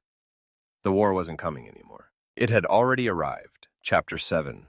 The place wasn't hard to find. There was a brand new car sitting in front. They were not quiet. They were celebrating, thinking they have gotten away with the biggest bank heist in Los Angeles in many years. Probably thinking they were John fucking Dillinger. The Gower boarding house sat on the street like a boil on a clean face, surrounded by the suburban decay of the Gulch. A brand new car sat idling out front, a vulgar display of stolen wealth that made my skin crawl. Inside, the muffled roar of celebration, high-pitched, frantic laughter, the clinking of cheap tumblers, the arrogant shouts of men who thought they'd just pulled off the heist of the century. They weren't just thieves. They were playing at being Jesse James, convinced the world belonged to them because they'd taken a life. They were wrong.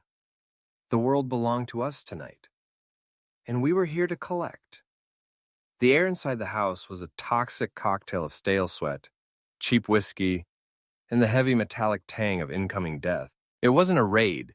It was a total, unadulterated purging. I didn't feel the weight of my 45 anymore. It had become an extension of my own arm, a cold, indifferent instrument of finality. We weren't there for evidence, and we weren't there for arrests. We were there to rid the world of a specific breed of scum. Turner didn't knock. He hit the front door like a fucking battering ram made of pure distilled rage, his shoulder turning the heavy oak into a storm of splintered confetti. He was inside before the dust had even settled, his movements fluid, predatory, a bloodthirsty wolf finally off the chain. The living room exploded into chaos. A scout near the fireplace didn't even have time to blink before Turner was on him. The man reached for a piece tucked into his waistband, but Turner was a blur. He drew and fired in a single, fluid motion. Ka-chow. The report was deafening, a dark, hollow sound that barely cleared his throat as the man's chest cavity disintegrated. His blood erupted in a fine, hot mist, painting the wood-paneled wall in shades of arterial crimson. I didn't hesitate. I didn't care about the laws we used to uphold. Fuck the law. The law died the moment Donaldson did. I tracked a weapon runner bolting for the stairs, my finger tightening on the trigger with rhythmic, mechanical precision. My first shot caught him in the shoulder, spinning him around. My second punched through his throat, a hollow point round that nearly took his head off. He hit the banister with a wet, gurgling thud and slid down, leaving a thick, pulsing streak of his life smeared across the wallpaper. Joe and Paulie were a whirlwind of cold, systematic violence behind me. There was no mercy. There was no room for pleading, and there was certainly no point in trying to apologize. These were the men who had laid their hands on a brother, and now the price was being paid in meat and bone. Paulie cornered a man trying to crawl under a heavy oak desk. He didn't wait for him to stand. He emptied his piece into the desk, the wood splintering under the force of the repeated impacts until the man behind it stopped moving and started leaking. Next, we moved into the kitchen like a violent storm front. The inside man, the rat bank teller who'd greased the wheels for the job, was cowering in the corner, his hands pressed together in a pathetic, trembling prayer. He was pissing himself, a dark stain spreading down his trousers. He was screaming like a little girl with a skinned knee, but the sound was silenced by Turner. Turner stepped forward, grabbed the man by his lapels, and hoisted him up like a rag doll, his face a mask of cold, hard stone. "You should have picked a different fucking line of work," Turner muttered. He didn't wait for an answer. He discharged his weapon at point-blank range, the sheer force of it launching the man backward into the open pantry where he folded into a broken, unmoving pile of trash. Blood was everywhere. It pooled on the linoleum, thick and steaming in the stagnant heat of the room. Bundles of cash, thousands, tens of thousands, lay scattered across the side table, untouched, splattered with the gore of the men who had died trying to guard it. Paulie kicked a stack of bills aside with his boot, his voice flat. "The money, Jack? Look at it all." I didn't even look at the pile. To me, it was just paper. Dirty, worthless pieces of paper that had cost me one of the best men I'd ever known. "Burn the money for all I care," I spat, my eyes locked on the long, dark hallway leading to the back of the house. We breached the final door. Turner hit it so hard the hinges groaned and popped off the frame. The room was empty, but it was worse than empty. Taped to the door, positioned with the pride of a sadistic child, was a newspaper clipping of the investigation into Donaldson's death. He'd pinned it up like a trophy, a sick, perverted monument to the day he gunned a good man down. Seeing it, the world narrowed down to a single, pulsing point of hatred. The heat in my chest was a physical pressure, a searing weight that made it hard to breathe. I ignored the adrenaline. I channeled it into a cold, focused intent. I turned my head toward the back window, catching a flicker of motion. The shooter was already through the glass, vaulting into the alleyway, his boots scraping frantically against the pavement. He was running, stumbling, clumsy, his head darting back to see if he was being followed.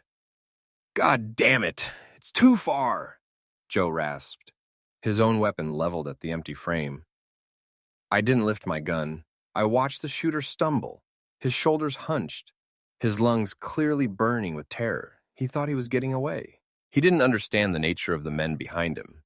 He didn't know that we weren't just chasing him. We were hurting him. "He's not running away," I said, my voice steady, stripped of all human warmth. "He's just leading us to where he wants to fucking die." I turned to Turner, catching his eye. He gave a sharp, imperceptible nod. A predator, recognizing the final, inevitable act of the hunt. We moved toward the window, stepping over the ruin of the house, ready to finish what we started. The shooter was already vanishing into the black maw of the night, his boots slapping frantically against the asphalt. I didn't wait. I turned from the window and tore back through the house, my boots crunching on the shattered remains of the frame and the slick, viscous puddles of blood that had turned the kitchen linoleum into a skating rink of gore. I vaulted over the pantry where the inside man lay in a broken heap and sprinted through the hallway. The carnage was absolute, a testament to what we had unleashed. I didn't glance at the men we had gutted.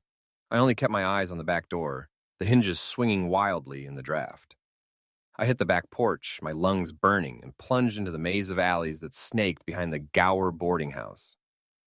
The night was cold, but the fire in my gut was hotter. I could hear the shooter ahead, the rhythmic, desperate thumping of a man who realized he was being hunted by something that didn't know how to stop.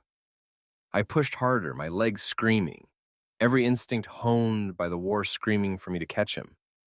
He wasn't just running away. He was fleeing from the inescapable, his fate. I chased him through a labyrinth of garbage-strewn backstreets, my pulse drumming in my ears like a war march. He vaulted over a low fence, and I followed, my boots barely touching the ground. He turned into the long, narrow alley behind the Columbia studio, his silhouette momentarily backlit by the hum of the distant studio lights.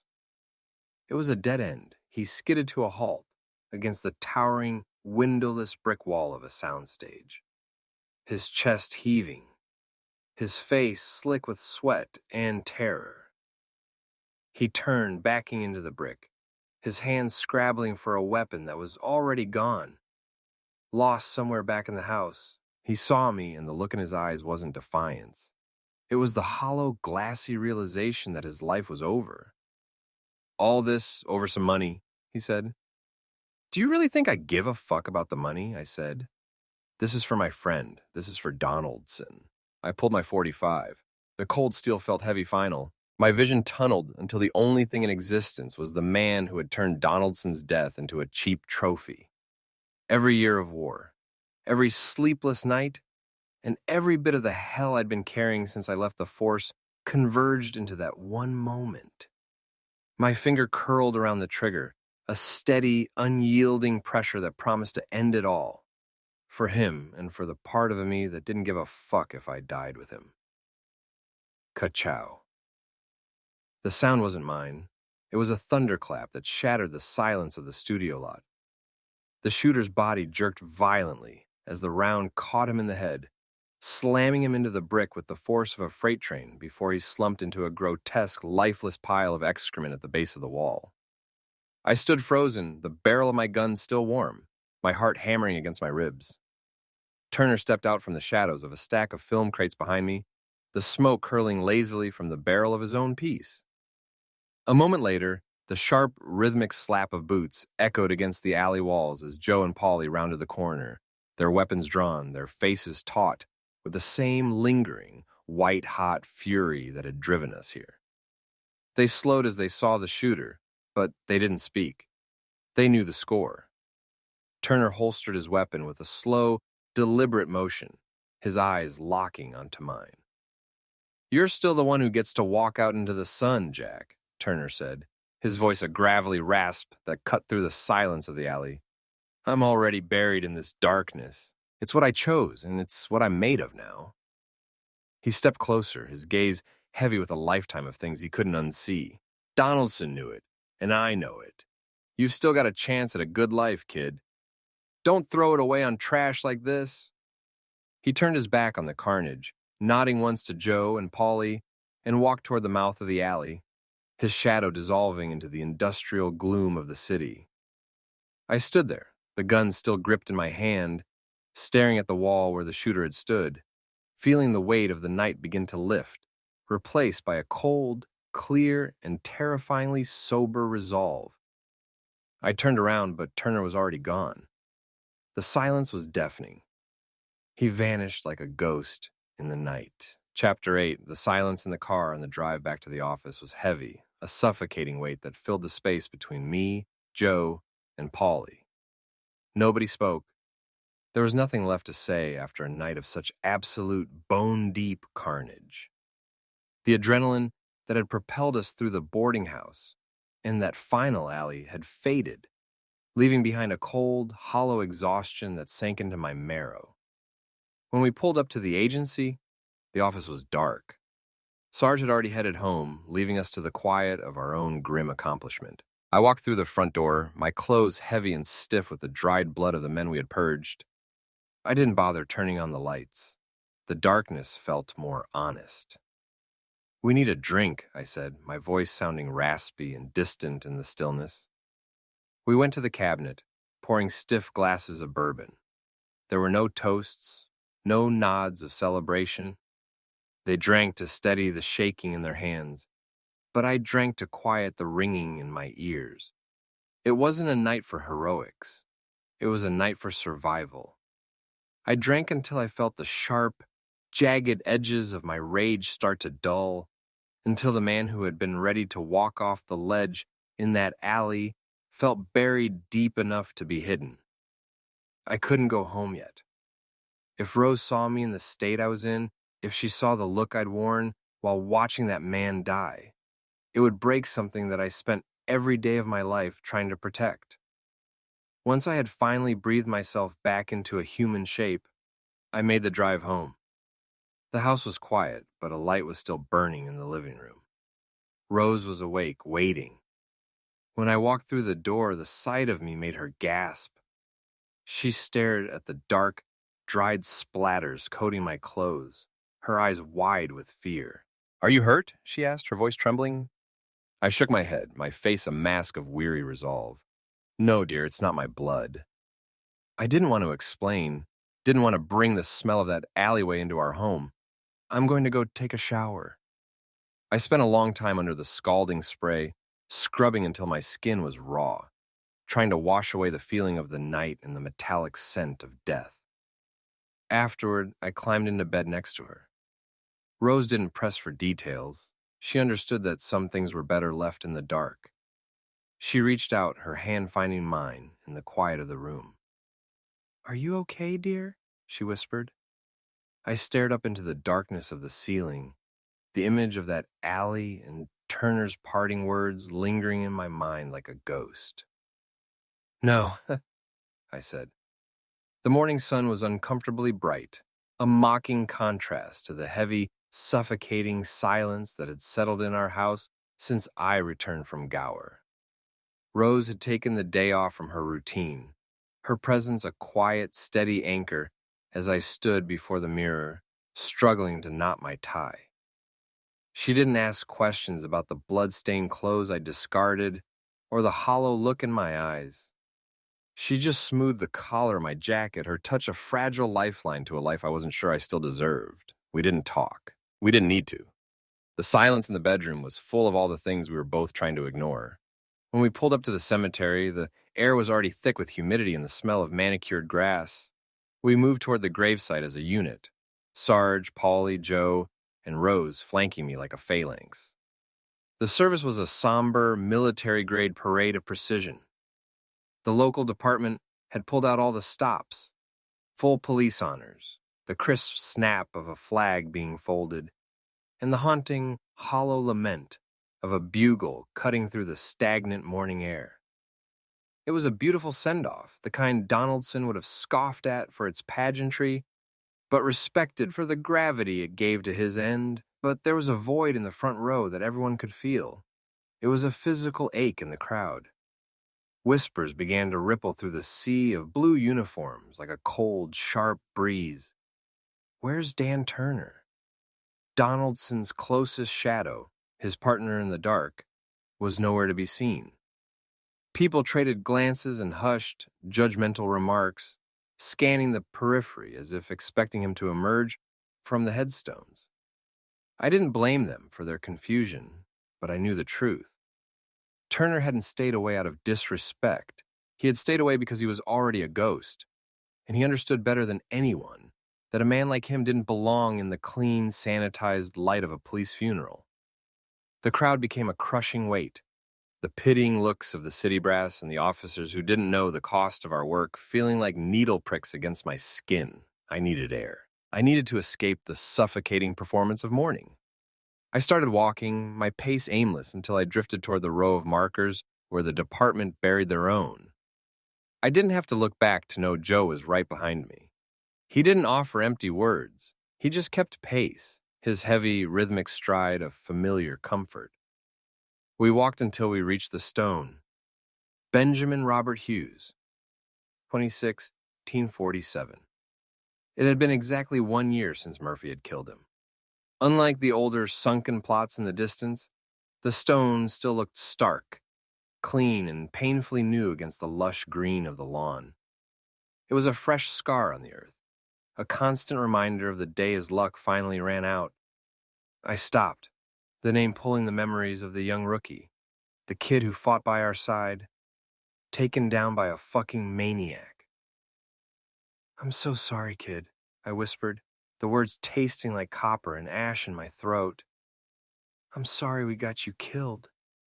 Joe stood beside me, his gaze fixed on the horizon, his expression unreadable. "He was an officer, Jack," he said, his voice hard, pragmatic, but lacking any sharp edges. He knew the risks that were involved. I stared at the stone, seeing not just Hughes, but the face of Donaldson and the carnage we had left on Gower just hours ago. The cycle felt endless, a wheel that only ever turned on blood and regret. "He deserved better than to die like he did," I said, my voice tightening. "As did Donaldson. That's the life we live," Joe replied, his tone final, leaving no room for argument or bargaining. The life we chose. I let out a long, ragged breath, the fight finally draining out of me, leaving behind a hollow ache that I wasn't sure would ever heal. "Yeah," I muttered. I went to turn back toward the service, but a flicker of movement on the ridge caught my eye. High on the hill, overlooking the expanse of white markers and grieving families, a lone figure stood silhouetted against the bright and uncaring blue of the sky. Leaning against the rough bark of an old oak tree, Dan Turner stood motionless. He wasn't participating. He was observing. A bottle was tilted to his lips as he took a slow, deliberate drink, his eyes fixed on the gathered crowd. He looked like part of the landscape, a monument to the darkness he had fully claimed as his own. I caught his eye, and for a fleeting electric second, the distance between us vanished. We exchanged a single knowing nod of respect, the silent acknowledgement of two men who knew exactly what it cost to hold the line. It was the only funeral service he was going to attend, and it was the only one that mattered. I turned back to the path, knowing he'd be gone before I even reached the main road, leaving me to walk back toward the life I was still trying to claw into existence, and the woman who was waiting for me. Joe and I walked back across the manicured lawn, the distance between the rows of headstones feeling like miles. When we reached the group, Paulie looked as ragged as he felt, his face gray and his eyes sunken from the exhaustion of the night before. Sarge stood stiffly, trying to hold back tears, not for a man she knew, but for a man that had meant so much to Joe and I. Rose stood close to me, a quiet presence amidst the polished steel and blue uniforms. As I stepped back into place, she reached out and took my hand, giving it a firm, grounding squeeze, just as the color guard signaled the start of the 21-gun salute. The sharp, rhythmic cracks of the rifles echoed across the cemetery, a violent punctuation to the silence of the morning. I watched as they began the slow, solemn task of lowering the casket into the earth. It felt final, the closing of a chapter of out lives.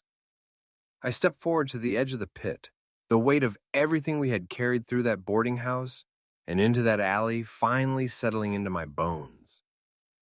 "Thank you, old friend," I said quietly, the words barely carrying over the wind.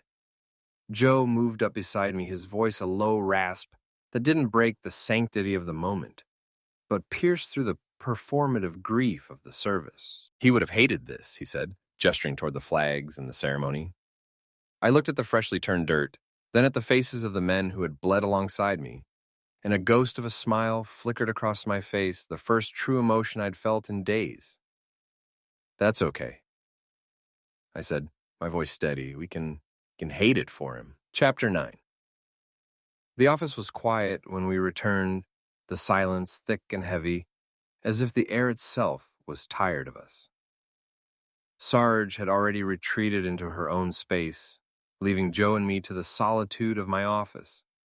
I walked over to the cabinet, the wood cool under my hand, and poured 2 fingers of bourbon for both of us. It was a ritual now, a punctuation mark at the end of a sentence I didn't want to write. I handed Joe his glass, and we stood by the window, watching the afternoon light stretch across the floorboards. "You're quiet, Jack," Joe said, not looking at me. His voice was as steady as a hammer. "Just thinking," I replied, staring out at nothing, "about how heavy a suit can feel." Joe took a slow sip, his eyes tracking a car as it rolled down the street. "Reminds me of the winter in '44, just before the push into the Ardennes.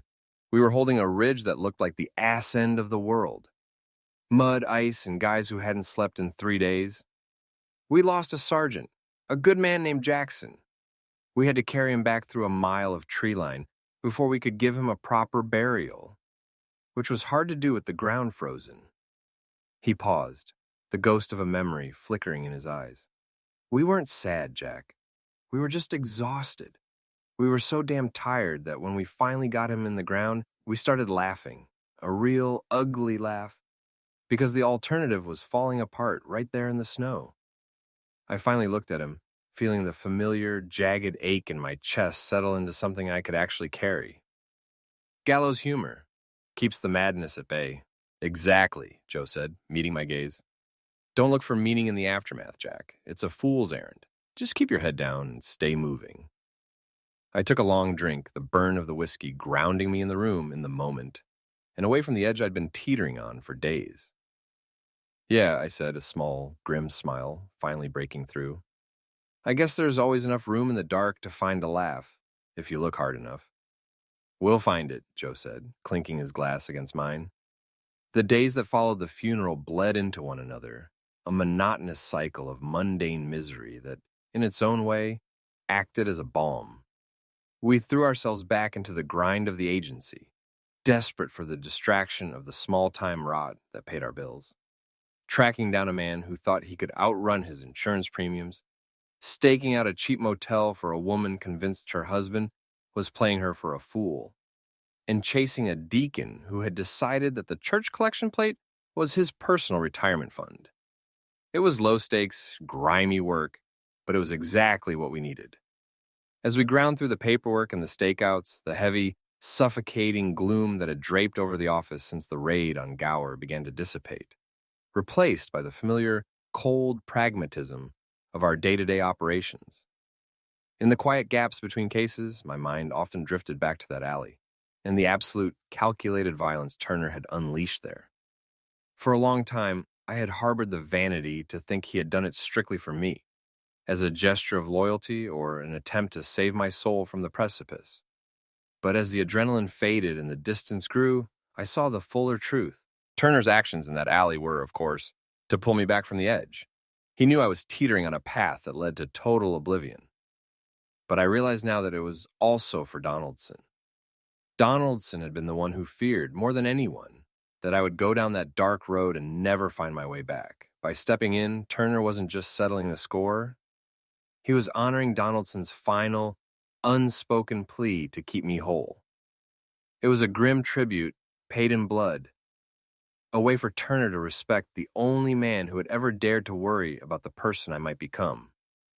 The realization didn't make the memory any less dark, but it made it final. I was finally starting to understand that some ghosts, like Turner, were meant to be left in the shadows where they stood, and how easy it would be for the shadows to take me. The grind of the office did more than just distract me. It gave me the space to really look at the men who had been in that alley with me. The toll of Gower wasn't just on my shoulders. It was etched into the weary set of Joe's jaw and the forced, frantic cadence of Paulie's humor. Joe had gone uncharacteristically quiet. He didn't offer his usual pragmatic quips or sharp observations during our stakeouts. I knew that silence. He wasn't doubting that what we did in the alley was necessary. We all knew it was, but the cop part of him, that relic of a badge and a sworn oath, was staging a slow, agonizing rebellion against our methods. I recognized the conflict because I had lived it myself when I first traded my department shield for private detective work. I'd wrestled with the transition from the law to the gray, but I'd been operating in those shadows long enough for the friction to finally wear smooth. Joe was still feeling the burn of the transition, and I wasn't going to press him on it. He had to find his own way to reconcile the man he was with the man he'd become. Paulie, however, was playing his own game. He handled the fallout with his usual, frantic brand of humor, laughing at the wrong moments and cracking jokes that had a jagged, nervous edge to them. It was his way of keeping the darkness at arm's length, a frantic bit of misdirection to avoid looking at what we had actually done. I watched him work, recognizing the same desperate need to stay lighthearted that I'd seen in Joe's war stories, and just let him be. We were all finding our own ways to keep our heads above water without losing our fucking minds. It never gets easy. You just learn to live with it. The office had been a tomb for the last 3 days. The air was stagnant, heavy with the phantom scent of spent gunpowder and the lingering, suffocating silence that had settled over us since the burial. Needing to escape the walls before they closed in entirely, I pushed my chair back and stepped out to grab a pack of smokes, desperate for the harsh, biting reality of the street and some fresh air that I would replace with cigarette smoke. When I pushed the front door open to head back in, The office had lost some of its hollow stillness. Sarge was at her desk, her fingers flying across the keys of her typewriter, a blur of steady, industrious movement. As I passed by, my gaze drifted to the corner of her workspace. There, framed in the cluttered landscape of files and reports, sat the photograph. Joe Donaldson and me, younger, faces unlined, captured in a moment before the work had started to chip away at our edges. The sight of it dragged a memory to the surface, sharp and vivid. I stood there for a beat, the recollection pushing through the gloom. "You remember that afternoon on Sunset?" I asked, my voice cutting through the clicking of the keys. "That poor bastard, running down the middle of the street completely naked?" Joe looked up from his files, and for the first time in days, the stony mask he'd been wearing cracked. A flicker of recognition passed behind his eyes. How could I forget? We chased him for 6 blocks before he tripped over his own dick. "Donaldson caught us dragging him back," I added, a smirk tugging at the corner of my mouth. "He gave us absolute hell. Said he'd never seen 2 grown men work so hard to get a naked man. He said if we were looking for a date, he would talk to those 2 ugly broads that were running the supply room at the time. You know, the ones that looked like they had escaped a freak show." Joe let out a low, genuine chuckle, the first one I'd heard since the alleyway. "He didn't just give us hell, Jack. He told us he wouldn't have bothered with the foot race. Said he would have just shot the bastard and saved everyone the embarrassment." Sarge stopped typing for a moment and just shook her head with a chuckle.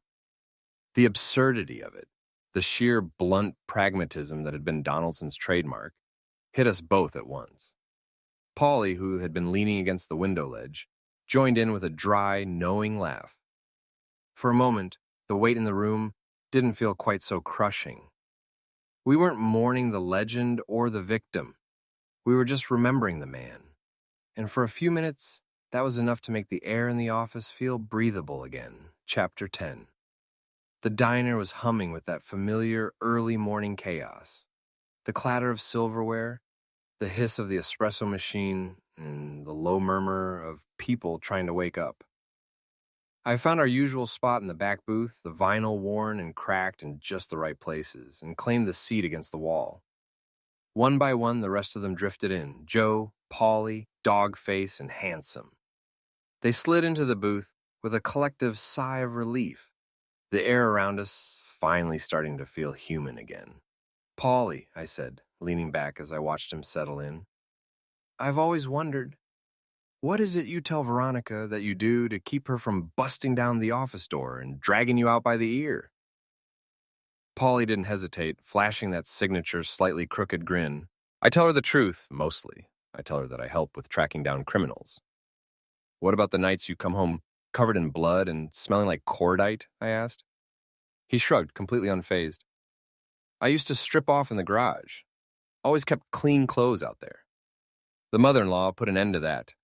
Now I change in the Plymouth and shove the clothes to the bottom of the hamper and wash a load of clothes in the morning. Not only does it keep her from seeing bloody clothes, it keeps her off my ass because I'm helping around the house." Joe let out a dry, rasping laugh. "Just wait until the mother-in-law peeks out the window and sees your big, white, naked ass fumbling to change clothes in a fucking Plymouth late at night. If she does, she deserves the show she gets." Polly shot back with a chuckle. Dogface leaned forward, his face deadpan. "Even she deserves a laugh from time to time." Handsome didn't miss a beat, his eyes narrowing in mock suspicion. "How would you know? Have you been watching Polly piss?" The table erupted.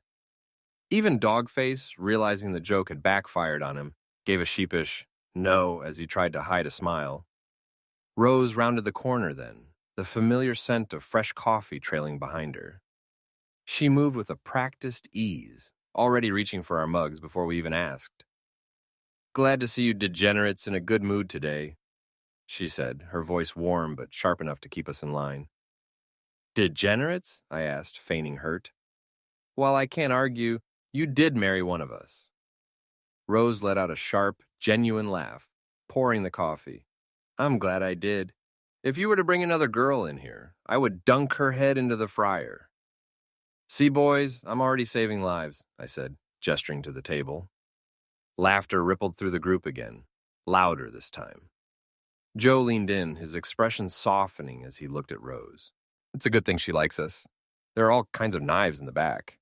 I love all of you boys, Rose said, topping off the last mug. Even you, Polly. Polly gave her a little glare. I can feel the warmth. The banter flowed as easily as the coffee, finding a rhythm that felt long overdue. Plates arrived, steaming and crowded. A hot serving of ham and eggs for me, bacon extra crispy for Joe, sausage links for Polly, and breakfast steaks for Handsome and Dogface. We were mid-bite when the diner door swung open.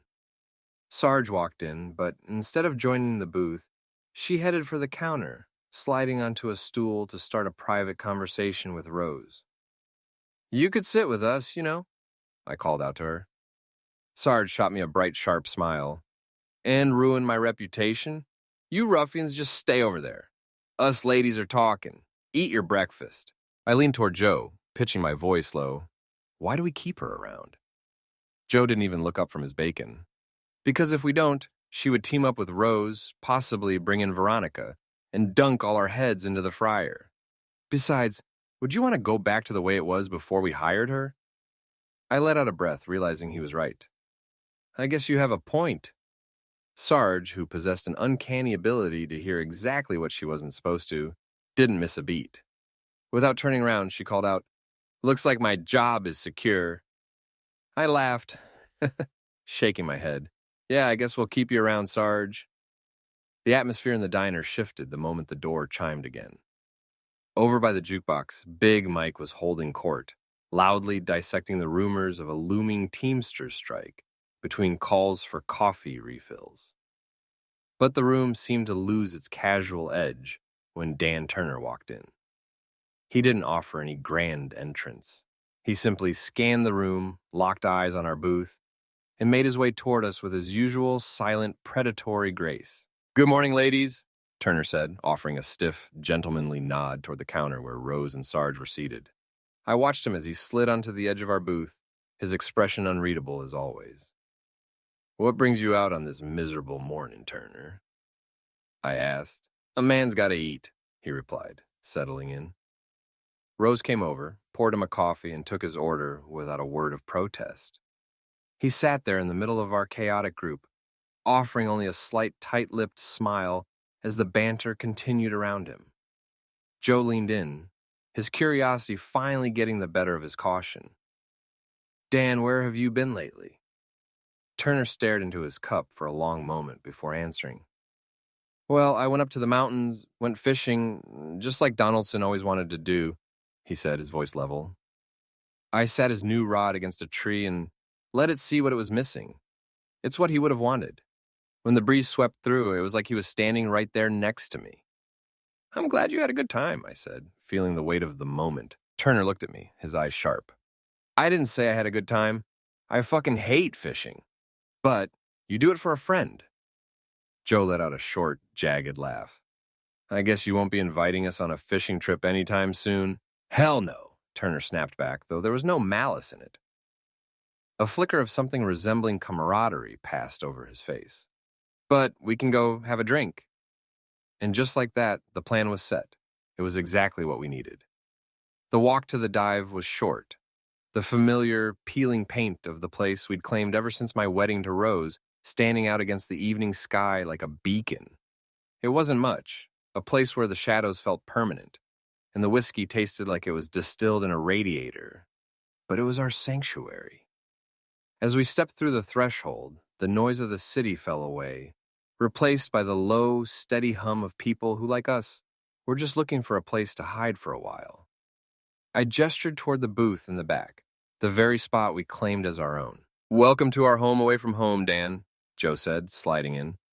The lighting is worse than the office, and the clientele is decidedly more questionable. Turner looked around, his eyes sweeping over the scarred bar and the memories embedded in every notch of the wood. He gave a single, slow nod of approval. It's honest, he muttered. I like it better than most of the shitholes in this town. We took our spots, the glasses clinked, and for the first time in weeks, the silence between us didn't feel like a threat. It just felt like rest. We weren't chasing ghosts or looking for a way to break the tension. We were just a group of men sitting in the dark, finding our way back to normality, whatever that is.